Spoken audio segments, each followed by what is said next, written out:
Next strategy എന്ന് പറയുന്നതാണ് culture building strategy. Organisations valuing it's employees have A sustainable competitive edge over competitors. അപ്പോൾ എംപ്ലോയീസിന് value കൊടുക്കുന്ന ഒരു organisation ആണെങ്കിൽ അതിൻ്റെ കോമ്പറ്റീറ്റേഴ്സിനെ നോക്കുമ്പോൾ അതിന് ഉറപ്പായിട്ട് ഒരു കോമ്പറ്റീറ്റീവ് അഡ്വാൻറ്റേജ് കാണും. അപ്പം ഹൈലി ചാർജ്ഡ് ആയിട്ടുള്ള എംപ്ലോയീസ്, അവർ എന്ന് വെച്ചാൽ നല്ല ഹാർഡ് വർക്കിംഗ് ആയിട്ട് എംപ്ലോയീസ് ആയിരിക്കും. എംപ്ലോയീസിന് ഇമ്പോർട്ടൻസ് വാല്യൂ കൊടുക്കുന്ന ഒരു സ്ഥാപനത്തിലുണ്ടാവുക.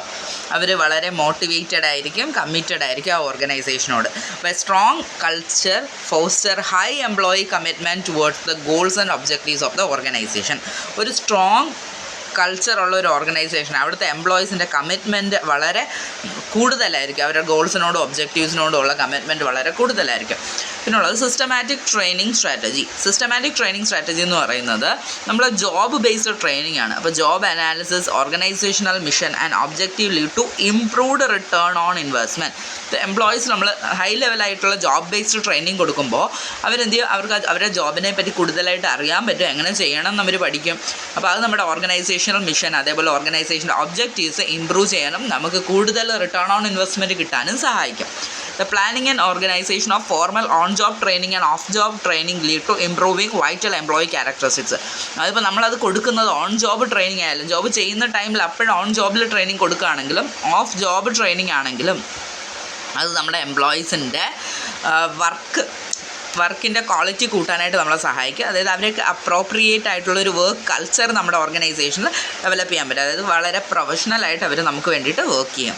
ഇനി ലേണിംഗ് സ്ട്രാറ്റജി എന്ന് പറയുമ്പോൾ continuous development and learning environment. നമ്മൾ എപ്പോഴും ട്രെയിനിങ്സ് ഒക്കെ കൊടുത്തുകൊണ്ടിരിക്കുകയാണെങ്കിൽ അവരുടെ സെൽഫ് ഡെവലപ്മെൻറ്റ്, എംപ്ലോയിയുടെ സെൽഫ് ഡെവലപ്മെൻറ്റും അത് ഹെൽപ്പ് ചെയ്യും.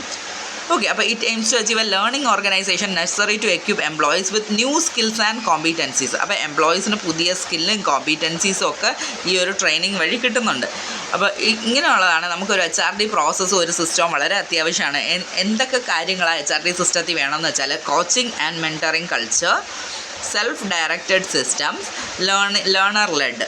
അപ്പോൾ ഈ 3 കാര്യങ്ങളാണ് വേണ്ടുന്നത്. Coaching and mentoring culture. അപ്പോൾ കോച്ചിങ്ങും മെൻറ്ററിങ്ങും എല്ലാം പ്രൊവൈഡ് ചെയ്യണം. പിന്നെ സെൽഫ് ഡയറക്റ്റഡ് ആയിട്ടുള്ള സിസ്റ്റംസ് വേണം.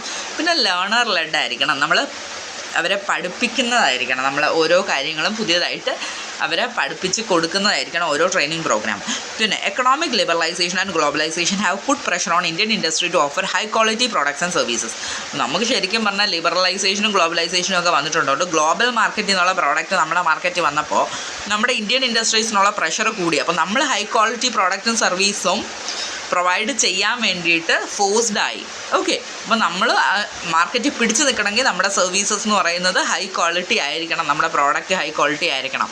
അപ്പോൾ അത് ഉറപ്പായിട്ടും അതിൽ കസ്റ്റമർ സപ്പോർട്ട് നമുക്ക് ആവശ്യമാണ്. നമ്മുടെ കസ്റ്റമറിന് സാറ്റിസ്ഫാക്ഷൻ ഉണ്ടെങ്കിൽ നമുക്ക് പുതിയ പ്രോഡക്ട്സ് ഇനിയും മാർക്കറ്റിൽ കൊണ്ടുവരാനായിട്ട് പറ്റത്തുള്ളൂ.